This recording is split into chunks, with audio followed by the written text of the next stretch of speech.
Hey everyone, welcome to the Gives in the Bank recruiting podcast brought to you by BuckeyeScoop.com. I am Mark Givler, joined by Bill Greene, as always. It's another special commitment edition. We had one recently with Malik Hartford. Now it is four-star running back Mark Fletcher from American Heritage in South Florida, one of the nation's top programs. Buckeyes have been working hard at that program for many years. They're breaking through with Mark Fletcher. Bill, I don't think this was a huge surprise. I think we both had Fletcher to Ohio State here in recent weeks. But just your initial thoughts on the importance of this pickup and kind of breaking in there at American Heritage. Yeah, this is a big pickup for Ohio State. I mean, they need two running backs in this class, and I know everybody's hepped up about the Baxter kid and Richard Young, and they should be. But Mark Fletcher is not a throw-in. Okay, this is a guy that can be a legitimate number one back at Ohio State. I would also, the same way I do with Malik Hartford, I would tell people watch the film. And I know people aren't film watchers and they think, I don't know how to understand film like college coaches do. Watch the film. Okay. People have the opinion of Mark Fletcher that he's 260 pounds overweight, just a power runner. That is so far from the truth. Mark Fletcher can catch the football. Okay. And if you watch him on film, you would never think that he's 225 or 230 pounds. He looks sleek on film.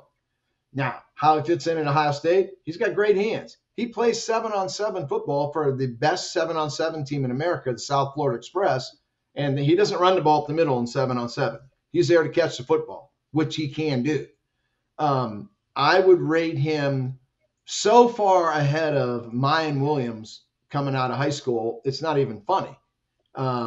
Mark can run that outside stretch play that Ohio State loves to run in the spread offense that Travion Henderson runs so well. Mark can do that. He does it a ton at Heritage. This is not a fat, overweight power back that can only run the ball on 3rd and 1. He can do everything. Now, is he a 4-5 guy? No, he's not. But he's got enough speed that he can take it the distance. He's got great hands. He can block. He plays for one of the top programs in America, at Heritage. So he's played against great competition, succeeded against great competition. If he ends up being the only back they take in this class, that would be fine because he is a legit number one back for a top program. Okay, where Evan Pryor is limited. I don't see Evan Pryor ever being a number one guy. Mayan Williams, I think, is limited. I don't see him ever being like a pure number one guy. Mark Fletcher can be a number one guy. So if you end up getting Baxter or Young, in addition, to Mark Fletcher, this is a miracle. It's a home run hit. So this is one of the top running backs in America, and it's a huge get for Ohio State. Yeah, I was down there like a year and a half ago, and this was before Ohio State and Mark Fletcher were even in communication of any kind. And I said, kind of, who's the next guy? And they all told me it was Mark Fletcher was going to be the next guy. And they said, he's a different player than Sony Michel. He's probably not maybe quite that level as terms of like a 5-star top 10 overall player in the country. But this was as like, a sophomore. I said, this is the guy. And so as it turns out, Ohio State eventually did get in the mix there and certainly has made a huge impression. Tony Alford, obviously huge assist on this. He really carried this one, I thought, the last few months. So another big out-of-state pickup for Tony Alford. I like the pad level. He gets those pads down. He gets north and south. I don't worry about the 40. I see good burst. That's all I care about. If your top speed's 4.6, but you get there in your first step or two, then it doesn't really matter at that point. You burst into the secondary at 4.6, you're likely not getting caught anyway. I think so. I think people kind of go a little too nuts on that. But I think I agree. I think he's a potential bell cow back. We'll see Pryor. I don't know. To me, Mayan Williams is a kind of a good change of pace to Henderson. I think Fletcher agree could be maybe a Carlos Hyde is maybe his ceiling. Could be that type of guy. But yeah, great reviews from the people down there. what now? What they are taking two running backs. Yes. Yes. Let me be very clear. They are taking two running backs. Um, but do you just say, okay, we're recruiting Baxter and Richard Young, and that's it?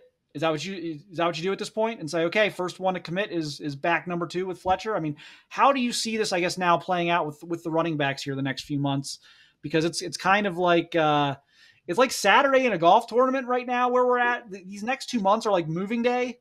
You get yourself in position in April, May, June to get a guy like Richard Young later. How do you attack these next few months with those guys?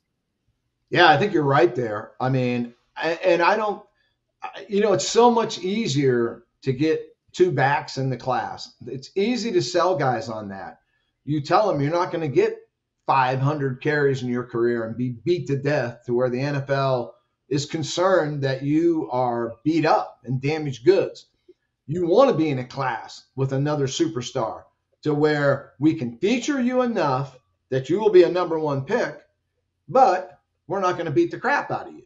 And everybody's going to use the Sony Michel, Nick Chubb comparison. That's what I would use. And I think it's correct. I think it's not, a can of bull you're selling them. Now, when you're trying to get Jaden Davis and Dylan Raiola to commit in the same class, man, I wish you luck on that one. It can be done, but not as easy as getting 2 great running backs to commit to the same class. I don't think it's that big a deal. I think we see it pretty often anymore. And, I think the fact that you can sell them that you're not going to get the heck beat out of you, but we're going to feature you so that you will be a number 1 pick, I think that's an easy sell to these guys. So I think you do go after Young and Baxter. And if you lose both of them, then you go after who's next. But like you said, they're going to get 2 in this class. And I think Mark Fletcher has been told there's going to be another back in the class, and he's fine with it. And I also think you can tell Baxter and Young, hey, we got Mark Fletcher. We love him, but we love you too. So I think it's an easy sell to get that another back. I don't want to say a second back because they wouldn't be looked at as a number 2 back. I think it's easy to get another great back in this class. I think Alford will do it. Yeah, I think you will too. The one thing that's interesting is I think the depth chart does set up nicely for the 2023 class at running back. I don't think I'm spoiling anything here by saying TreVeyon Henderson is going to be a 3 and done. So if you're a 2023 running back, you get to come in. Henderson's going to be the guy your first year on campus. Maybe you can break into some type of rotation, maybe not. But especially if you're someone, a caliber of these guys, I think you're probably thinking you can break into the rotation a little bit. But you're not going to have 300 carries your freshman year. And then your sophomore year, you can add a little more to your plate. Henderson will be gone. You'll probably be sharing carries with somebody, whether it's Evan Pryor or whoever might still be around. But there will be an opportunity there to be the starter as a sophomore. And then as a junior, it kind of really clears out in front of you. And you can have that great year that propels you, into the top 30 to 45 picks of the NFL draft. So I think they're in a position to sell the room very well. I think the recent run, you go J.K. Dobbins. Now you got TreVeyon Henderson. I think these things are lining up to be an appealing setup for any of these guys. I think they're going to get Richard Young still. I don't think it's a lock by any stretch. It's not like my high confidence pick. You have to respect Alabama here, but I think it's Ohio State or Alabama for Richard Young. I'm not as high on the idea of getting CJ. I love CJ Baxter. I think he's a phenomenal talent. I'm not sure that they're as well positioned there as they are with Young. But we'll see. Either one of them would be outstanding. Bill, where do you think Young's a better bet than Baxter, or do you actually think? I know Baxter was just on campus recently. Everyone's flipping out because Young's made a visit to Alabama and he's going to be back there again. But kind of how do you between those two, is there one you think is more likely than the other? Yeah, I think it's Richard Young, and we saw last summer the relationship that he has with Tony Alford. I mean, we saw them in camp together, and those two just clicked. you get a feeling sometimes when you're watching recruits work out in camp with a potential position coach, and sometimes it just doesn't look right, and sometimes it looks perfect. And I thought Richard Young and Tony Alford, man, just watching those guys go through drills and how Richard really responded to Tony's coaching. And we've known all along, that the relationship is strong there. So I think Richard Young I would have him ranked more highly probable than I would Baxter. So, and like you said, you're battling Alabama for this guy now. So, man, you'd rather be battling Purdue or Michigan State for this guy. But when you're going to get great players, superstar players, you don't bang with Purdue and Michigan State for those guys. So this is one Tony can win. Okay. And if Tony doesn't get either Young or Baxter, they are going to find another running back. And if Mark Fletcher ends up being your clear number one back in this class, there is nothing wrong with that. Mark Fletcher has a chance to be a star at the college level. Yeah, I mean, look, I kind of threw out the Carlos Hyde thing, and you may disagree with the comparison or that, but if I like it. Yeah, I mean, if you could get Carlos Hyde again, wouldn't you do that in a heartbeat? I mean, I know maybe he's not, maybe not Eddie George or whatever, but I mean, you can win a national championship with Carlos Hyde at running back, in my opinion. I think that would be, I think if Ohio State I think if you told, Ryan Day, hey, this is going to be Carlos Hyde, sign me up. Thank you. Great. So, I think Mark's an outstanding player. It's going to be interesting again, because I get the sense Richard Young is going to go pretty much the distance here. Man, sometimes these guys flake out at the last minute, and right before their senior year, they're like, I don't want to deal with this, during my senior year, and they commit, and so that's always a possibility. But I get the sense we're going to still be talking about Richard Young like in October. I just do. So I think there were people that were concerned. Oh, should they be taking Mark Fletcher? I'm like, absolutely, they should be taking Mark Fletcher because I don't think Young and for that matter, I'm not even sure Baxter are going to be early decisions. And God forbid you get to October, November, and you miss on those guys. You have 0 running backs now, and now you're trying to probably steal Wisconsin's commit, or you're trying to steal a guy from Florida or something.